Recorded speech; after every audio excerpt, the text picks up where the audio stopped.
believe Muhyiddin ibn Arabi as a Khatm al-Awliya al-Khususi, he is the person can bring all Muslims together.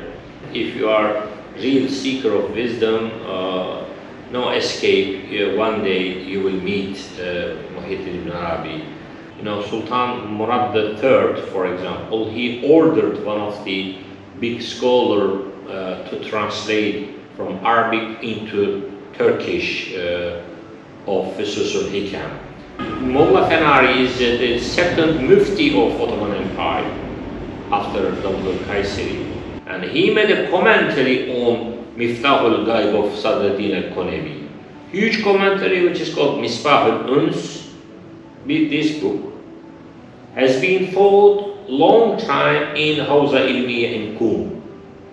Imam al-Khomeini wrote a Hashiyah on Misbah al-Uns. So Irfan doesn't recognize any limit. It travels from land to land, from mazhab to mazhab. The Romi, Mevlana Jalaluddin الرومی says that ما برای وصل کردن آمدیم نه برای فصل کردن آمدیم. لا موجود إلا الله، لا مقصود إلا الله، لا إله إلا الله. The problem is to find the place for created beings such as me. Rumi in his Masnadi, he says that عقل جزئی عقل را بدنام کرد. Aql Juz'i made the misconception, misunderstanding of Aql. We are not against Aql. I said that the Rumi, neither Irani nor Turkish nor Afghani, he is Argentinian. So Rumi and Ibn Arabi, although they spoke different language apparently, but inwardly they share the same language.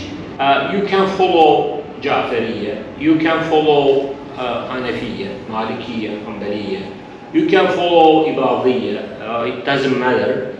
For spiritually, you can follow Ibn Arabi's thought, then it unites us. Mevlana Jalaluddin Rumi says that mazhab ma ishq است. So our real mazhab ishq. Hakikat al-Muhammadiyya, it is not clear for all Muslims. Hakikat al-Alawiyya also is not clear to all Muslims. Kitab Allah wa Ahl Bayt. Hazihi riwayah from Shia and from Sunnah as well. In Bukhari it was written, حب Hussein, حب Ali, فوق كل شيء. We are following this path.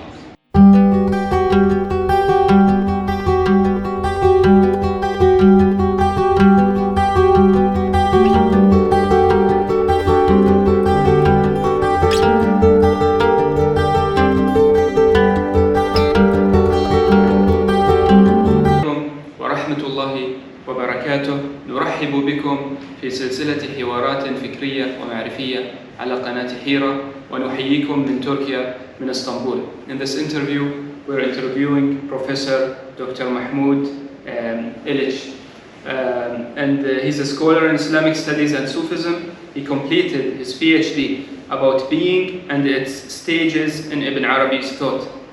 He's currently the Director General of the Research Center of Islamic History, Art and Culture of the Organization of Islamic Cooperation.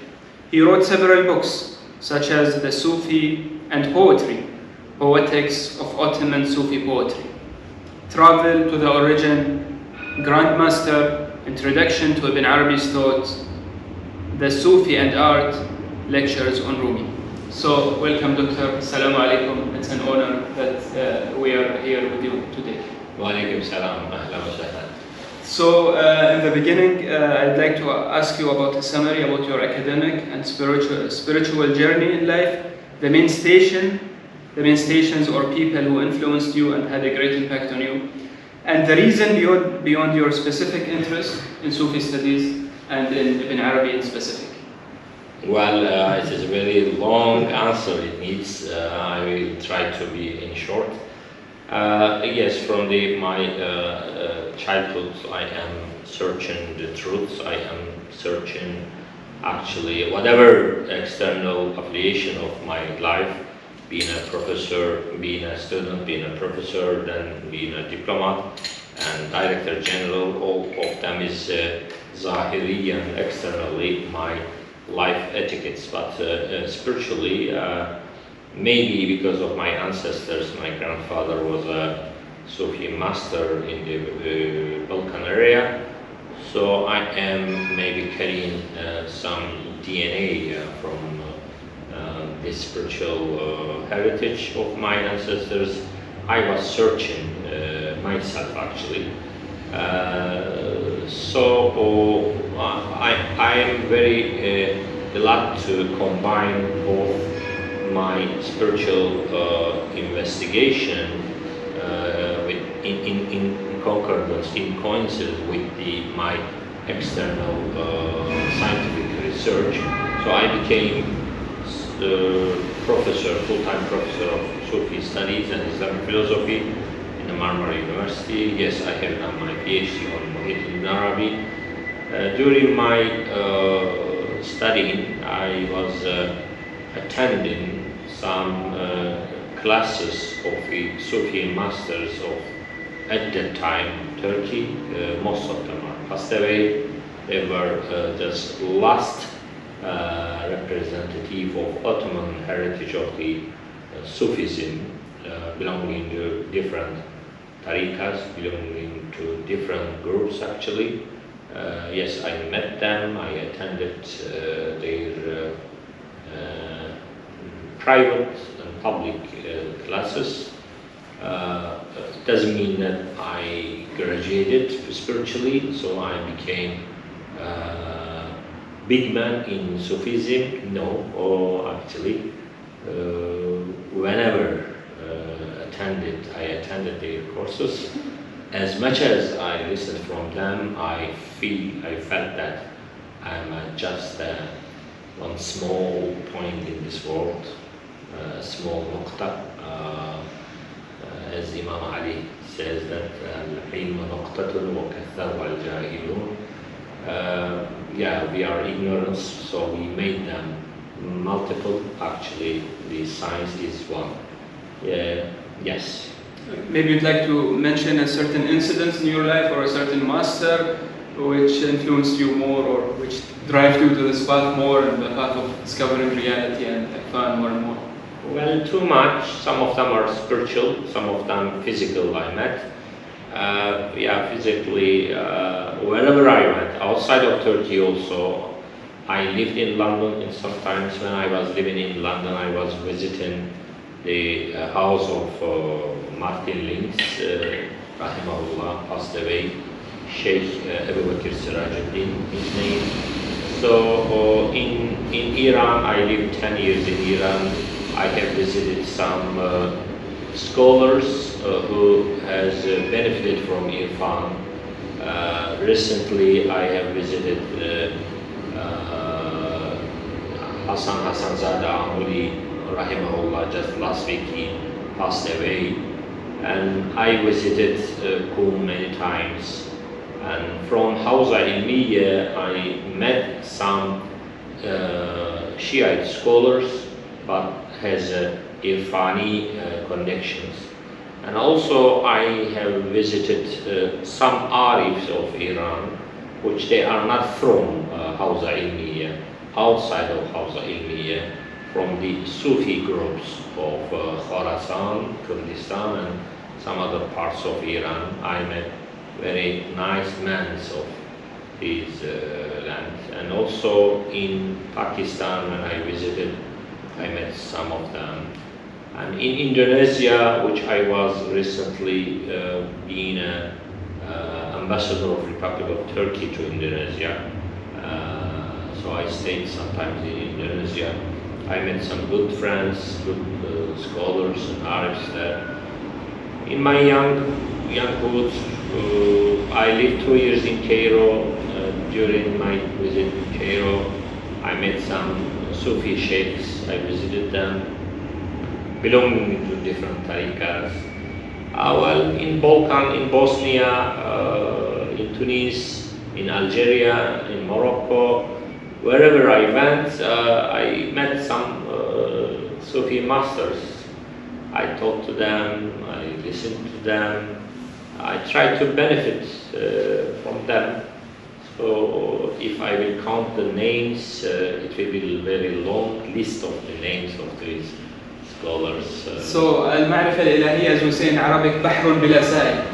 And as Al-Junaid says, لون الماء بلون إنائه. So now you mentioned Iran and the Arfani scholars, Indonesia, Bosnia, here the Ottoman history. So this is the question: what about the Arfani doctrine of or Ibn Arabi or Rumi? We were here in the country of Rumi. So what about Ibn Arabi or the Arfani school of thought, which is now, it's like a center or it's like an ocean where all the different scholars of different madahib of the Muslimin, and now let us just talk about the Muslimin or maybe even wider, they are all drinking from this school of wisdom. So what makes Ibn Arabi manifest every now and then in all these different schools of thought, which are different, but when they come to the Ma'rifah al-Ilahiyya and the wisdom, they all drink from the same source?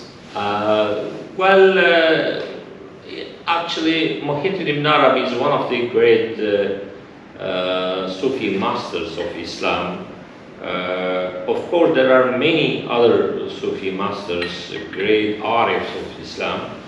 But Ibn Arabi says that till his time, some levels of the hikmah was locked.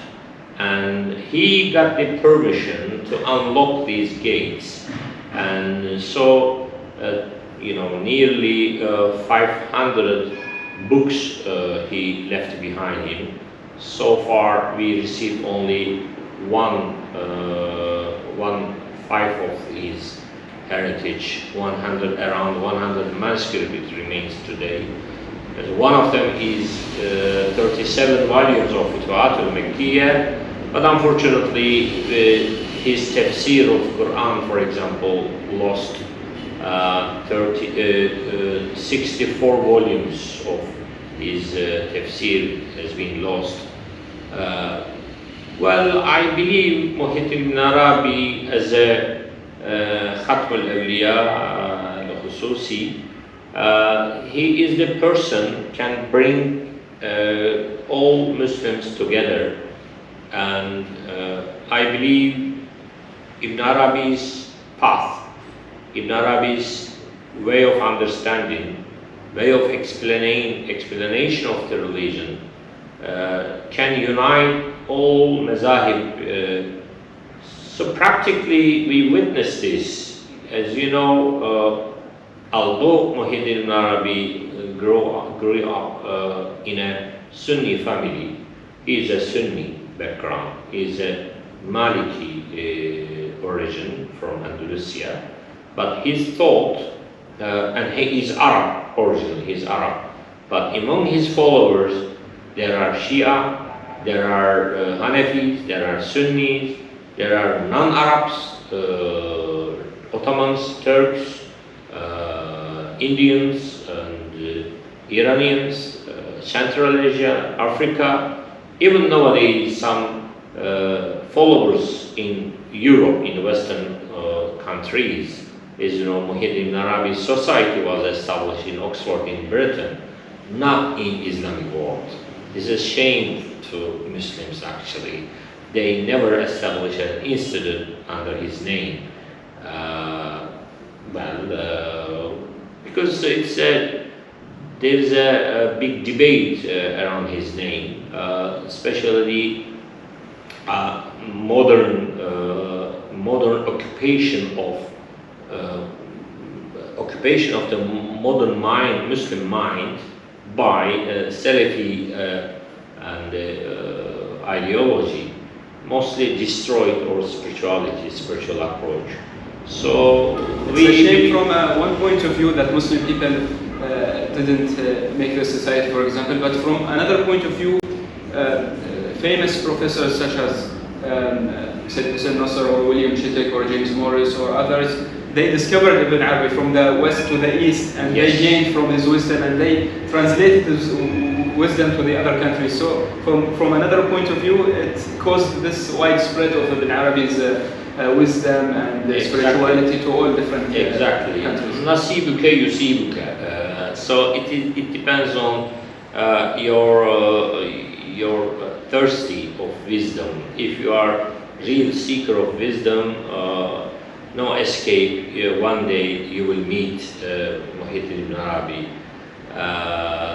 No escape, actually. So Ibn Arabi's approach is unifying the thought and unifying many things, because he believed that everything in this world has a link each other, interconnected each other.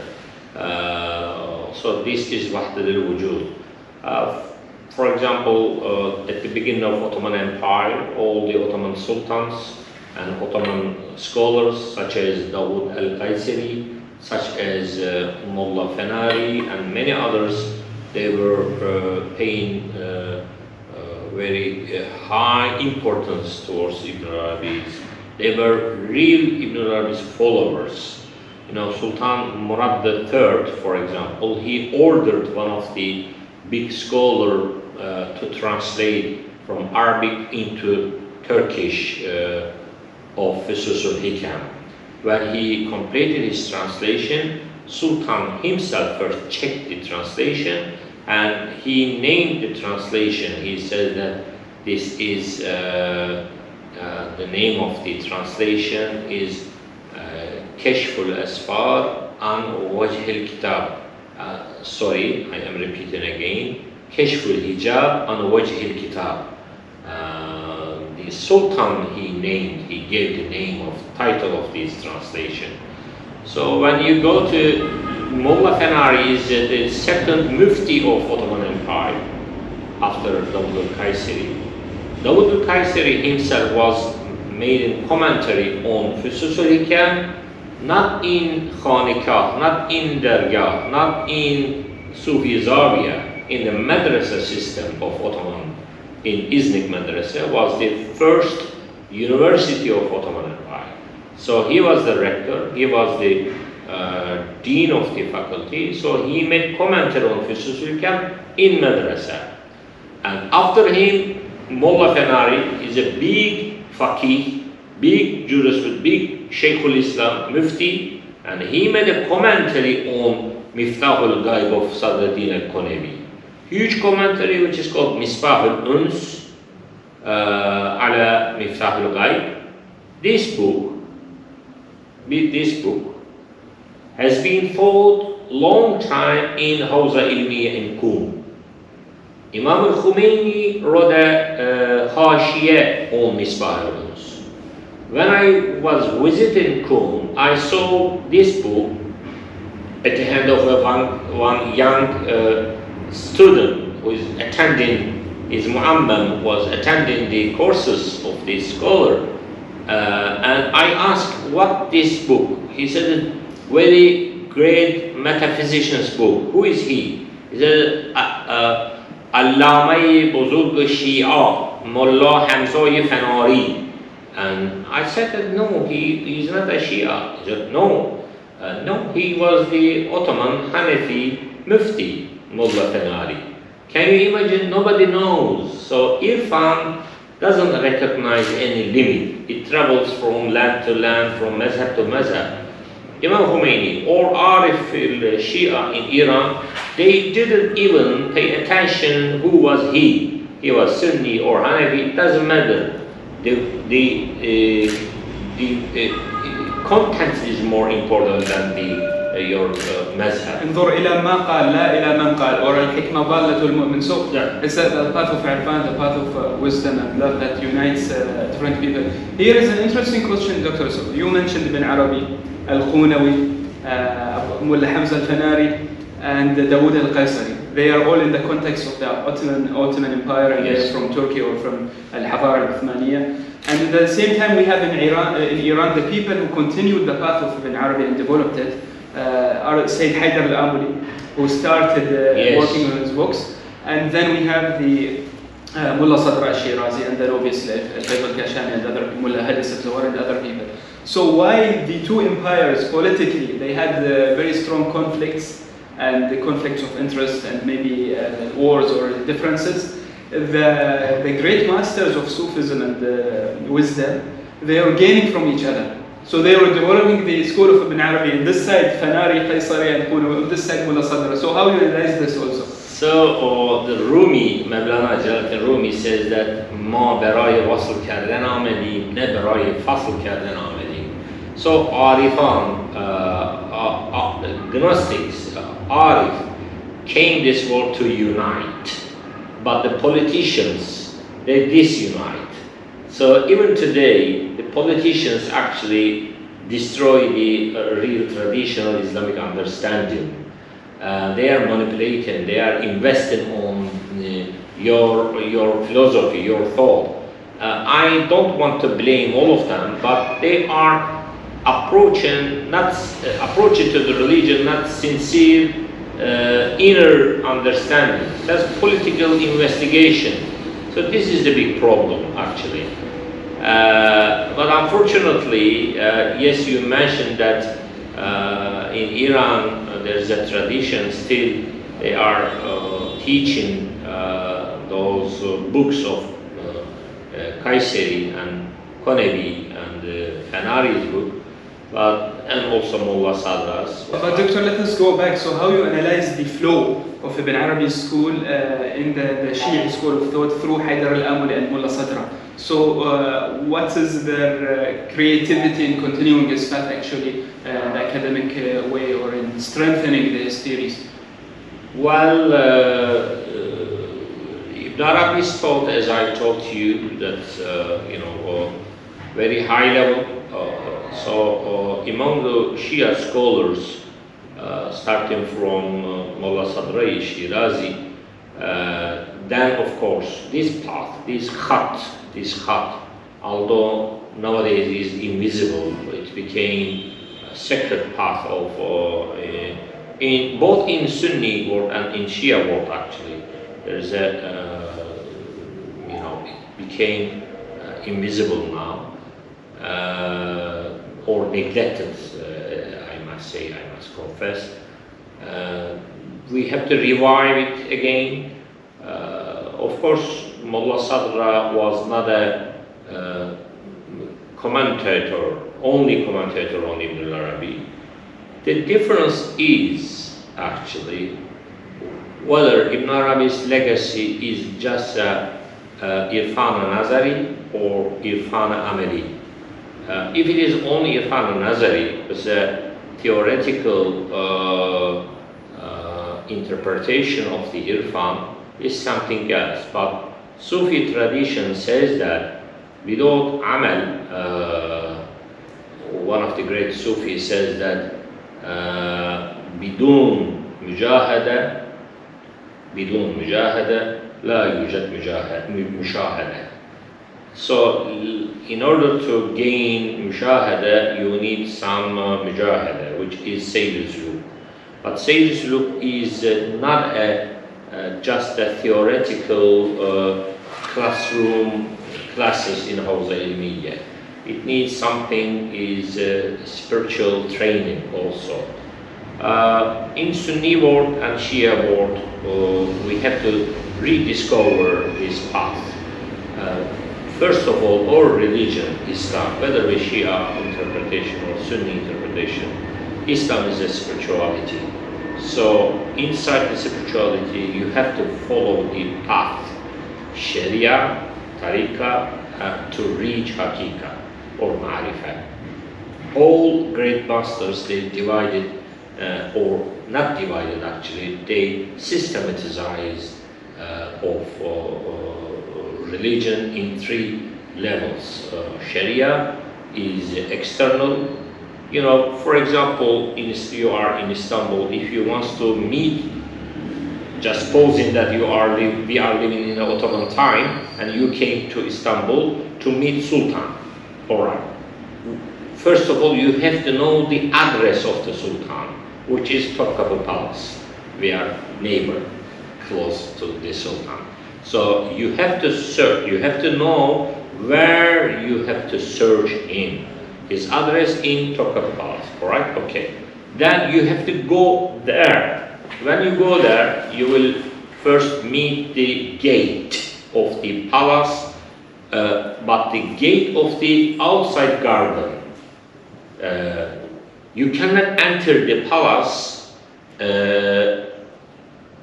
You can enter the palace only through the gate, the main gate. You have to find main gate. If you go around it, even you cannot reach the gate.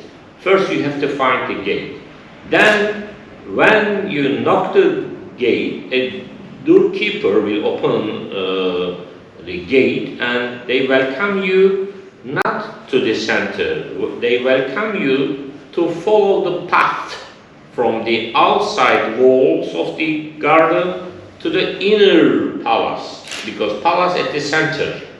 You have to follow the path. Then you will reach the core or the center Merkez. Then you have to wait till he will accept you. He may accept you, he may not accept you, but you have to wait there.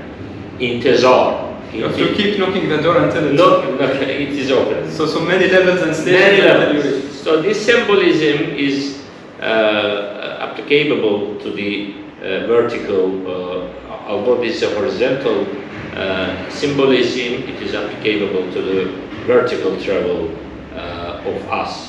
Inshallah, one day we can meet the Sultan. So, Professor Mahmoud, back to Ibn Arabi. There are many theories that are the main themes in the doctrine of Ibn Arabi. For example, وحدة الوجود, or الإنسان الكامل, or the divine names theory, or the centrality of love and mercy in his theories. Also, the capability of his theories to open a dialogue with different religions and philosophies. But what's the most important side that you'd like to focus on, like to talk about? Well, actually, all you mentioned is some of the levels of his degrees of his understanding of religion. Of course, at the top of those terminology, conceptualization of Ibn Arabi's thought, it's been centralized around the term of Wahdat al-Wujud. Paradoxically speaking, Ibn Arabi never used this term in his writings. The unity of being was first being used by Sadruddin al-Konevi, and also the later on, especially the accusator like Ibn Taymiyyah, when he was accusing Ibn Arabi and Ibn Arabi's school, they said those are Wahdat al-Wujudiyun. So Wahdat al-Wujud is, it doesn't mean that denying the appearance of the world or human being or other creatures, but the wujud, the term of being, is necessarily unconditional and basic qualification which could be and should be attributed to the eternal divine reality, nothing else. If, for example, any mumkin al-wujud, as some kalam alims or mutakallimun as divide the unity wujud al-mutlaq and wujud al-mumkin, according to Ibn Arabi, this is shirk. The wujud, it is undividable because necessary being is real wujud, real being, and my being is not being. So, Doctor, you mean that all the other beings and creatures in the doctrine of Ibn Arabi, they are ayat and manifestations and of the wujud itself, but there is no another wujud. Yes. So within the wujud itself, the other creatures are. Just give an example, such as God in Quran says that Allahu ghaniyun wa antum al-fuqara. Ya ayyuha an-nas antum al-fuqara ila Allah wallahu huwal ghani wal hamid. So Allahu ghaniyun wa antum al-fuqara. If God says that the richness is belong only to me, so if you are Bill Gates, if you are shuyukh from Gulf countries, petrodollars, the richest man in the world, what his position, his or her position could be in front of God's richness. Nothing. So, which means you are full of poverty. Anybody who needs somebody else beside himself, who needs to be a help from others, those are poor people, whether be rich or not. So there is only one reality. He never asked any help from any creature or anybody to complete himself, which is God. This is richness, full rich, Ghani hu Allah. So all the other attributes that we have are independent, are given, are not real. Not real. Those are actually a conditional, izafi, not mutlaq. The izafi richness. Compare with Bill Gates. Yes, Bill Gates, if you compare with me, he is richer than me in a material world. But in front of God, he is not a rich man. He's a poor. All creatures, not human being only. Animal world, the plant world, all are. Yes. Everything, every creature is dependent on somebody else, which is God, who is God. So if we are dependent, which means we are not rich. The real rich is not dependent anything else, anybody else.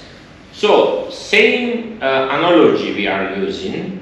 The wujud, which we are using now. I was born in 1961. Before I was absent. Then I appeared.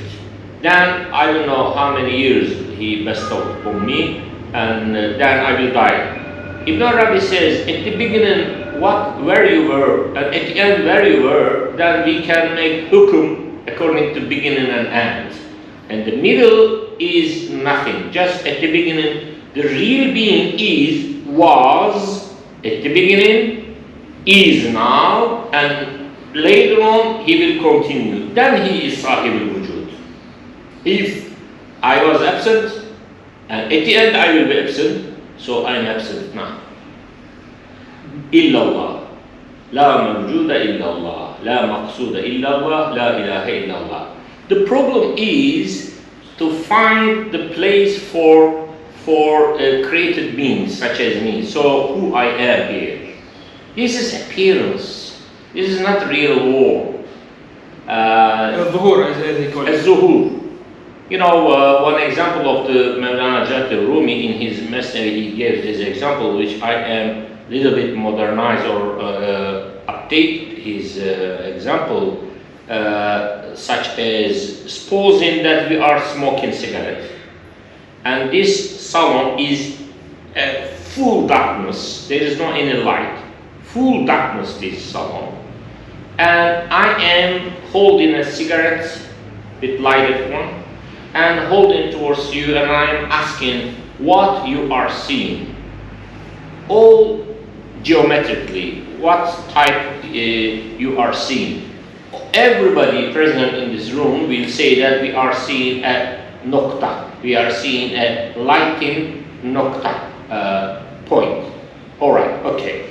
Then I am putting a line on it, and because of darkness you are not seeing my hand, you are seeing only light and cigarette, and I am making circadian movement, half movement like this, and I am asking again, second question, now what you are seeing, you will tell me that you are seeing at a half circle, not full circle, half circle. Alright. Then I am starting moving more rapidly. I speed up. Then I start to like this. Then I'm asking, now what you are seeing, and definitely you will tell me that you are seeing, you are witnessing as full circle. Full circle. Alright. Then question is coming. According to our knowledge of geometry, in order to have or to present a circle, at least how many points we need? We need at least 360 points to show you to complete a circle, which means that I have to handle 360 cigarettes to put together to show you full circle. In reality, how many cigarettes I have? Only one cigarette I have. The rest of them is appearance of one. So there is no 359 cigarette. There is only one cigarette. In his tajalli zuhur, it looks like that it is appearing. When it is stopping, you will see there is only one.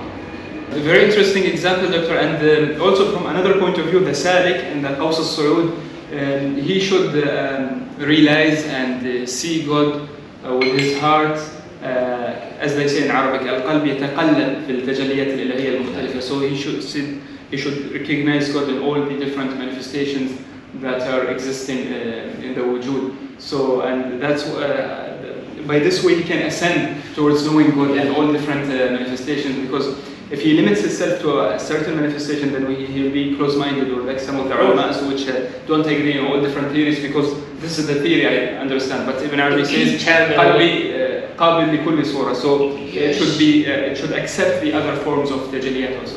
The key terminology of this path, this methodology of Ibn Arabi is the degrees, darajat. Darajat, the term is very important term, like tashdid in the Saladin Shirazi, Mullah Sadra. So there is no one single roots of conception. There's a degrees of conception, degrees of reality in ontology, and degrees of understanding in the epistemology. So we hear many times, frequently we hear that Sufis are using qalb only. They deny rationality, they deny rational being, and they only incline towards heart. And we, who are them? They are masha'iyun, or philosopher, or mutakallimun. They said that no, or science or methodology is based on rational inquiry and those things. Actually, it is not the truth. Sufis never deny the other understandings. They only put the degrees. Ukul, there is darajatul ukul. And there is only one single organ of conception. Only one. There is no, I have qalb and I have aql, and those are different and fighting. No, there is only one single comprehensive organ of comprehension, but it changed the names according to degrees. If you are trying to understand the reality or the appearance of this world, sensible world, with using your five senses, of course you will use your eyes, your ear, and your touching, and five senses you will use. Alright, with the help of those organs, you can reach for certain level. There are levels on the levels. There are some darajat, ali darajat. If you use your brain, and then you use your qalb, and there is the sir, al-khafiyya, al-akhfa, so use the different levels of your being to... In order to understand supra-language or supra-material world, metaphysics, then you need some actually, the same root but more polished, this one is raw, you have to polish it. And same reality, it became qalb. So qalb is a name of the aql in Sufi understanding. With qalb we can recognize God level. With aql we can recognize only the material world. Because of these, they say that Sufis are denying the aql. No, Romi in his Masnari, he says that aql juz'i aql ra badnam kard. Aql juz'i made the misconception, misunderstanding of akal. We are not against akal. Akal actually is qalb. In Quran, God says that لَهُمْ قُلُوبٌ يَعْقِلُونَ بِهَا. Very strange. If God was in concordance with the Masha'iyun, this ayah should have been come like لَهُمْ مُخ brain, so they can understand. No, they have heart to reasoning. So the organ of reasoning is not brain, it's not mind, it's qalb. Qalb is another name of the akal. So I don't accept the conflict between akal and qalb. Those are the one single unique organ but has different leveling. So like Arafat is talking about a higher version of aql, an enhanced version, a strengthened version. So for example, that's why they say al-aql surh, al-aql al-ahmar, or al-aql al-munawwar, or al-aql al-kashfi. It's the same aql, but it's a higher level of understanding. Exactly. So Dr. let us, we are in Turkey, and in Waqonيه there is a grave of Sadruddin al-Qunawi, the great student of Ibn Arabi, and also Maulana Jalaluddin al-Balkhi al-Romi, which has his a journey from Balkh, Afghanistan today till Iran, and he wrote in Persian, and then he is here in Waqoneye in Turkey. And he passed through Iran. He passed Nishabur. So Ibn Arabi on the opposite side, he came from Andalusia until he reached to Dimashq, and the Romi came from there. Daraj al-Bahrain. So about Romi, now it's very famous here in Turkey because of the tourism. The Darwish dance is very famous, but mainly from a tourist and a cultural point of view.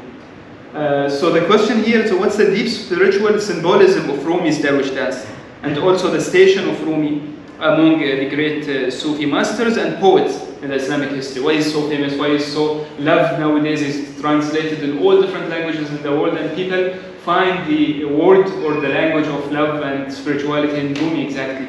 And what about the dance? Is it only a normal one, or no, there is something very, very... Well, everything in modern world we destroyed. We made empty of even the spirituality. We destroyed actually. So even the Mevlevi tradition couldn't escape from this destruction.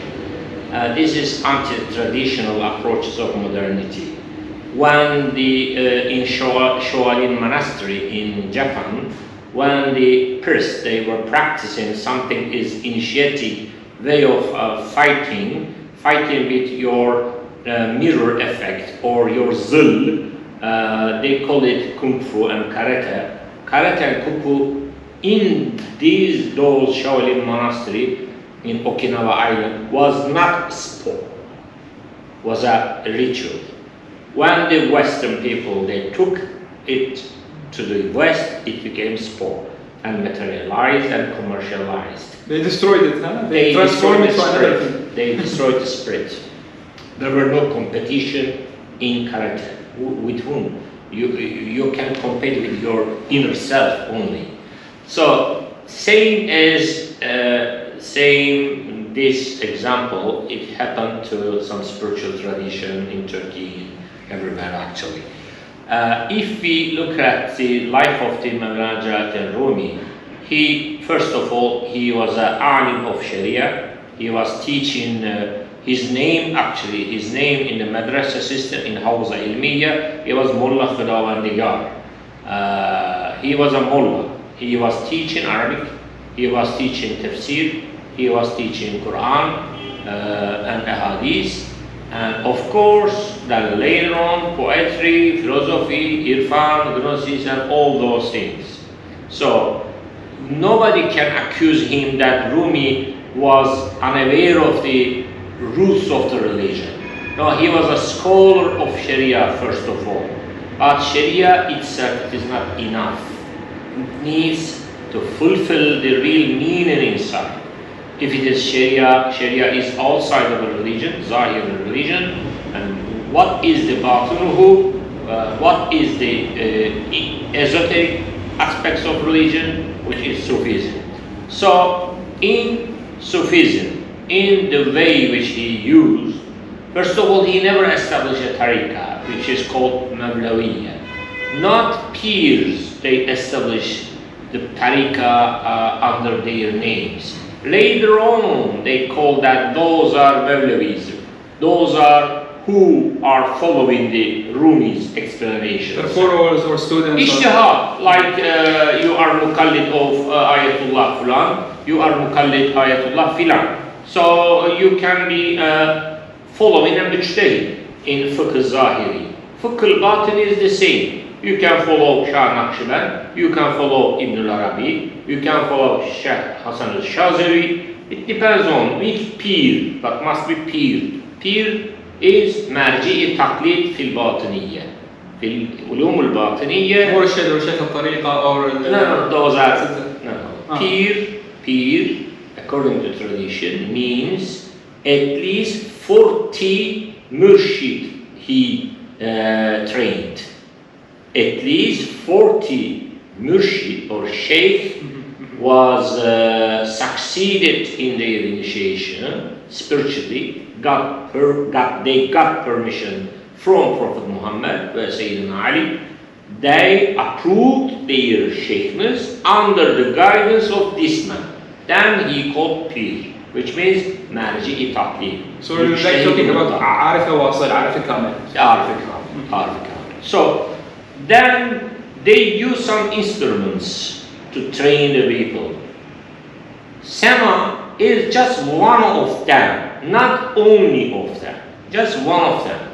And it is spontaneously. If you look at the Rumi's life, in his lifetime, according to history, he performed Sema twice or three times in his life. This type of Sema? This type of Sema, or spontaneously. One of them is when he was walking in the bazaar, and he witnessed the voice of the carpenter. They are put the rhythm of the craft, what they are doing. Then suddenly this La ilaha illallah, La ilaha illallah. Then he entered the trance. Then he started the turning. According to spiritual path, they say that if you enter the jazba, you can have two spontaneous movements.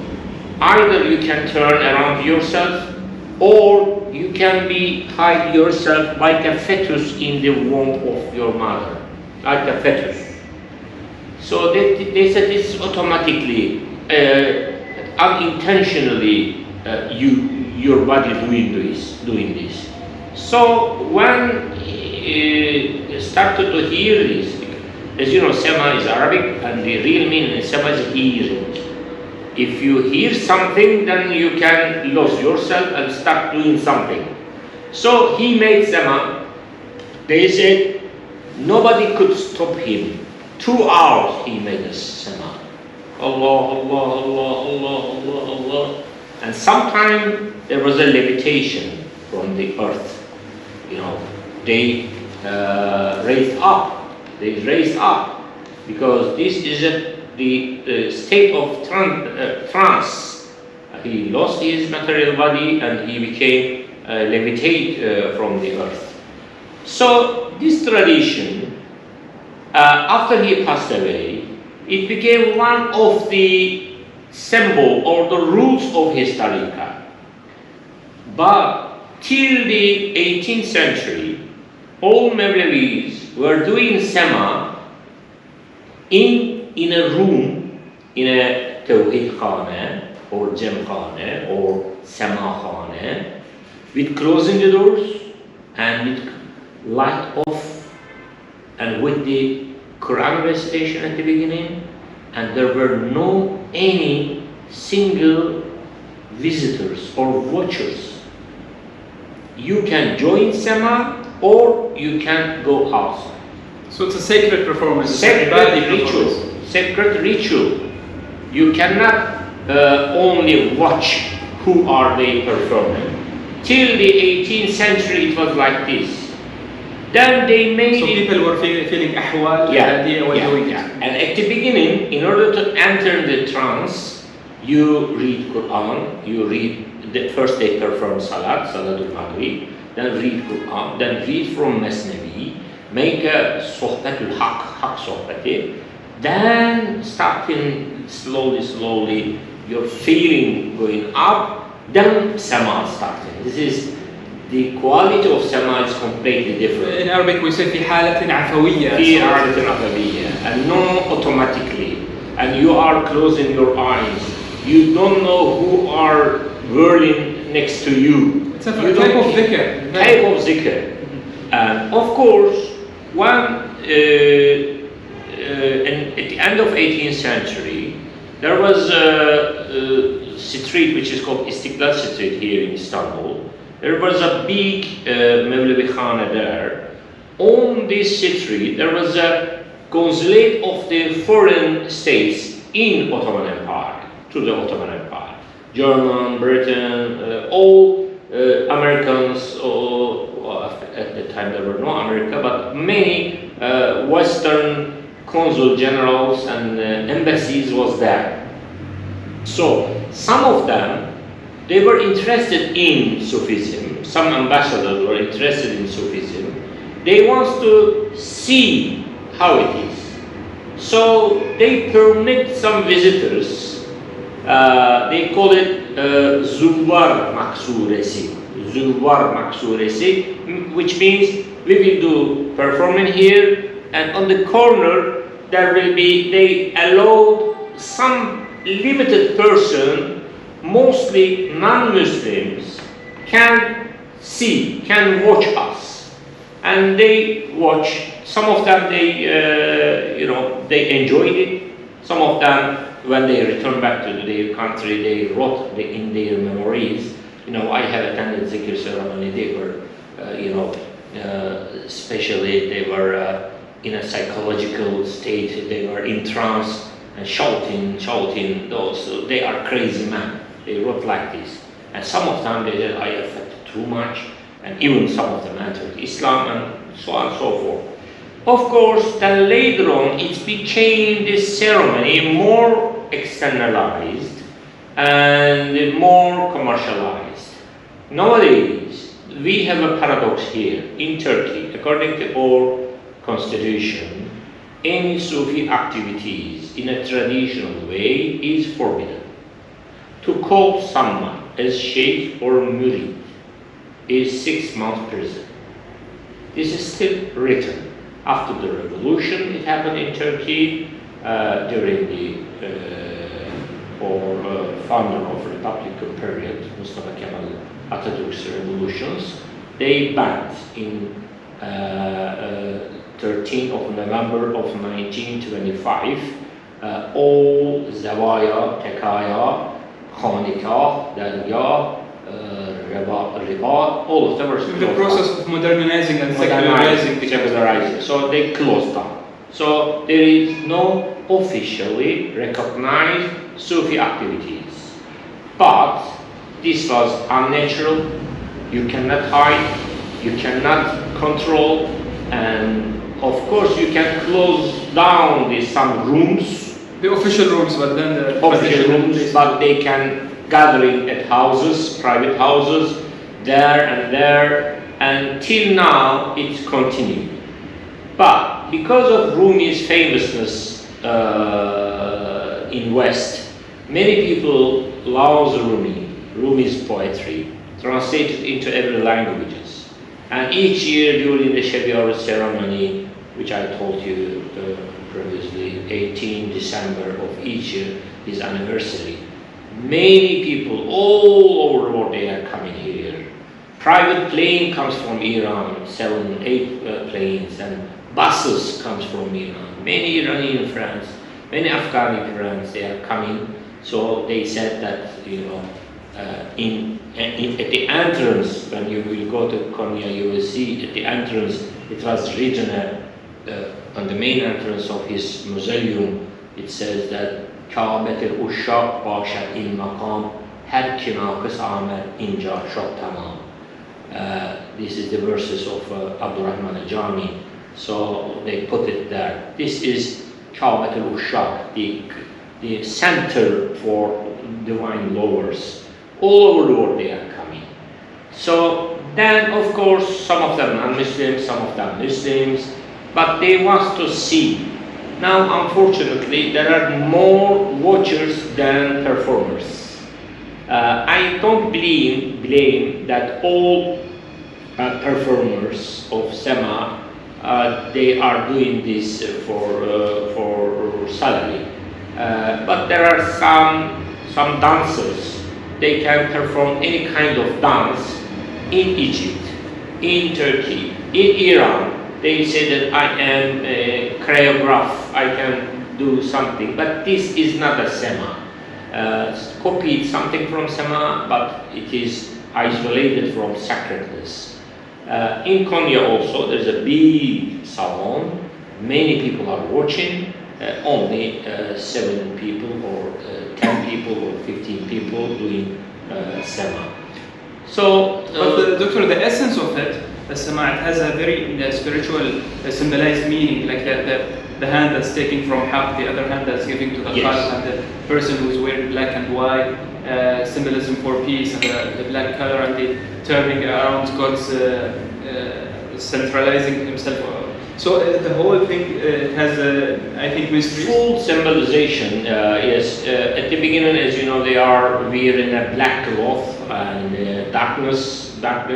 Then they open into whiteness, which is nur, it comes. And when they are starting Sema, first they are in a fetus position in a womb of mother, like this. Then slowly, they are opening their hand, and the upper hand is turning up, and the lower hand is turning down, which means that I am transformer.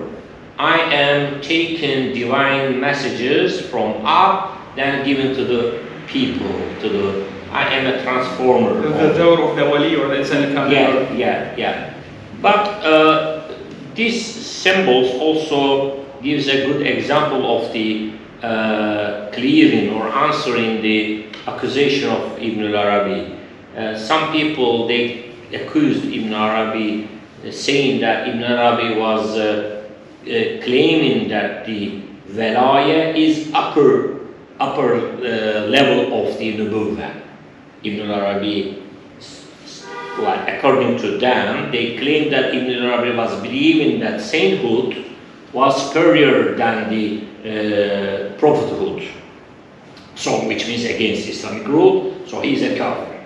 Shaykhul Akbar, Ibn Taymiyyah says, astaghfirullah, he is a Shaykhul Akbar, actually. So, first you have to understand what really means. With using this Sema performer, we can solve this problem. What does it mean? He says, Ibn Arabi says, each prophet has 2 faces. Each prophet has 2 legs.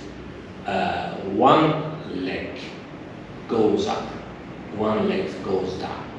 The leg which is upper, which is right hand, his right hand is his relationship with God and himself, which is called his Velayat hand. The name is sainthood. So the second part is Nubuwwat hand. Nubuwwat hand, his face towards creatures. The other face is his own face towards God. So Ibn Arabi says, one of the prophets, Velayah, himself, is upper than his Nubuwwah. Because there were some prophets has been sent, but nobody believed them. They are single, which means he had problem with his Nubuwwat hand, but it doesn't mean that he has problem with his Velayat. The name of his relationship with God, personal relation, is called Velayat relationship. So his Velayat is upper than his Nubuwwah. It doesn't mean Wali or Murshid, one tariqah, is above one prophet. No. So did you understand that? This is very clear. Or like Sayyid Haydar al-Amali says, al-wilaya batin al-nubuwah. So all prophets are awliya. All prophets are awliya. So Nubuwwat is a little bit social aspect of the prophets. There are some prophets, nobody believed them. So his Nubuwwat is problematic. It doesn't mean that his Wala is... Or we have some awliya which are not prophets, for example, Al-Khadr, or for Luqman, Al-Hakim, for example, or Musa, other people. Exactly the same. Sayyida Maryam, for example. So Doctor, going back to the Rumi's poetry, and you talked about listening, Al-Isgha, Al-Sama'a, وَلَوْ عَلِمَ اللَّهُ فِيهِمْ خَيْرًا لَأَسْمَعَهُمْ. So he starts the Rumi's poetry by saying بِشْنَوْ إِنَّي چون شِكَايَت مِكُنَد أَز جُدَائِهَا حِكَايَت مِكُنَد. So the poetry itself is full of beauty and meaning, and maybe the same meanings of Ibn Arabi he was able to translate it in that form of beautiful poetry. Exactly. Although they are using different languages, Ibn Arabi wrote everything in Arabic, Rumi wrote everything, mostly 99 his poetry in Persian, a few Greek he has, and a few Turkish poetry he has. Whether his origin is Turkish or Iran, this is a very big debate which I don't want to enter, but just one compliment, that it doesn't show that anybody who is writing a language, it gives you automatically this nationality. If it is so, say he is not an Iranian. All is writing in English, so he's a British. No, he is Iranian. But he wrote everything in English.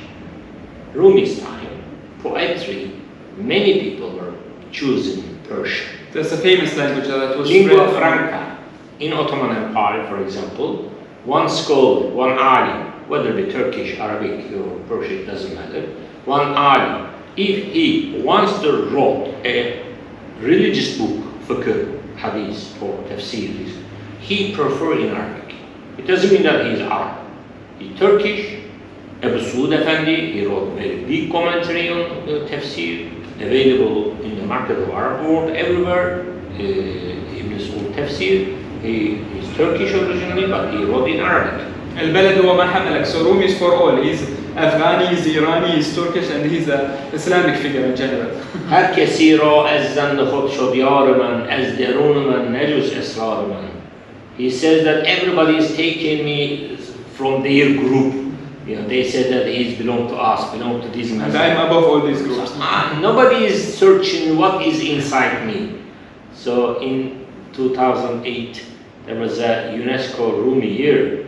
I was one of the organizers of these international events on the behalf of Turkish Minister of Culture. So we organized in Istanbul in 2008 a big Rumi conference.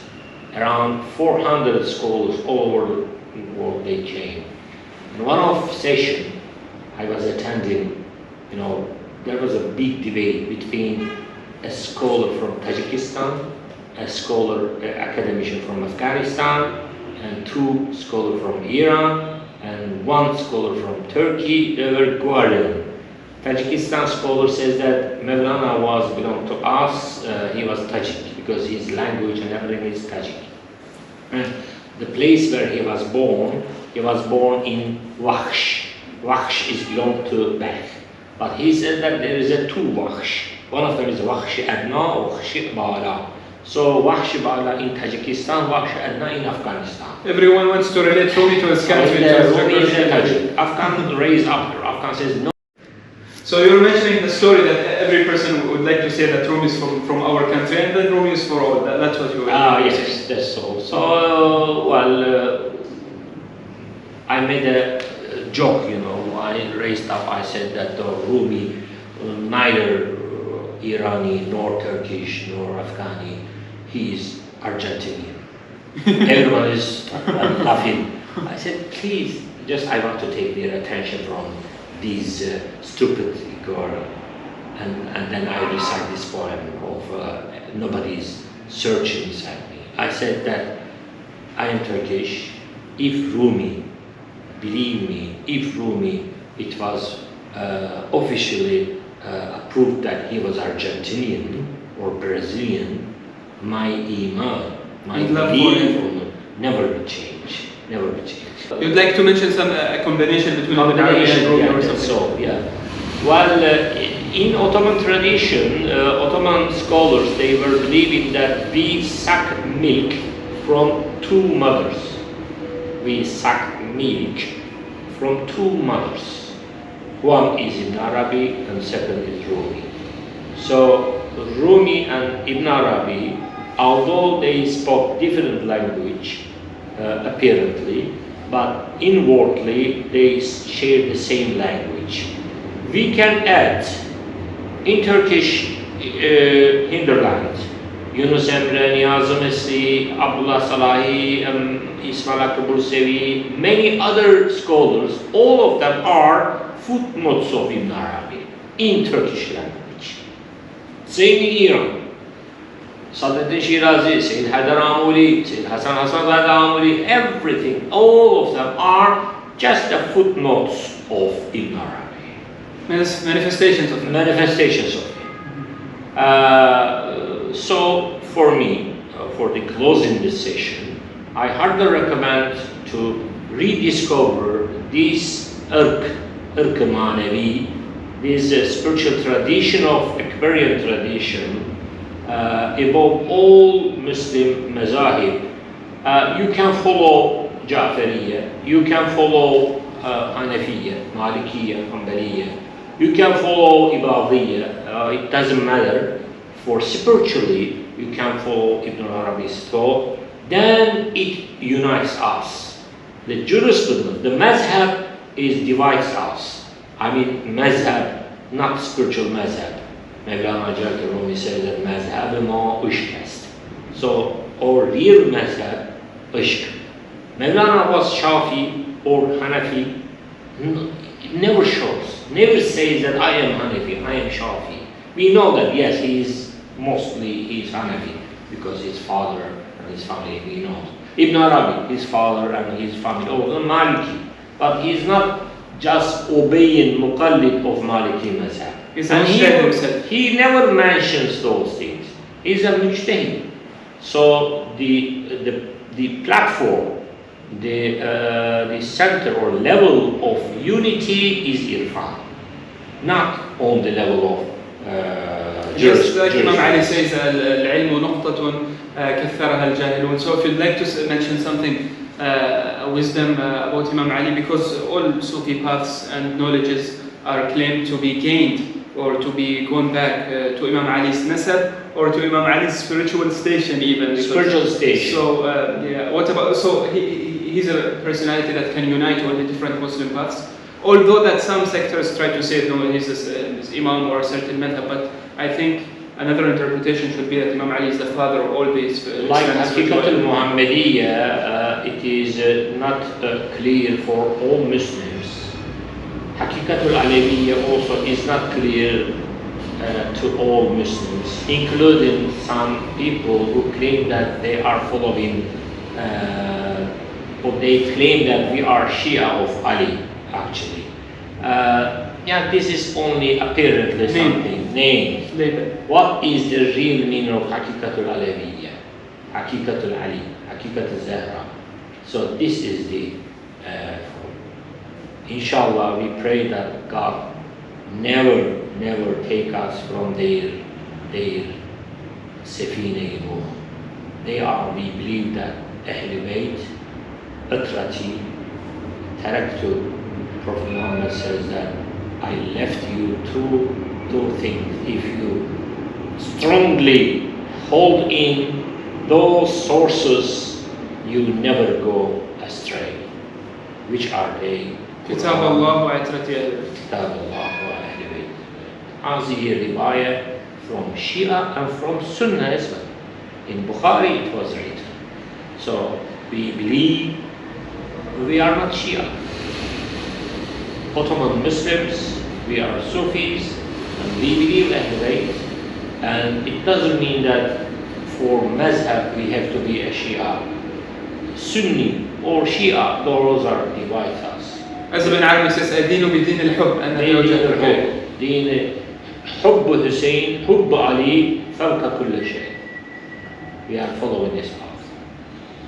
Thank you very much for your time and for your knowledge, for sharing everything with us, and Thank you, Professor Mahmoud from Turkey, from Istanbul, from your nice office with all these very nice calligraphy writings and ayat al-Quran. Thank you. Thank you. Thank you.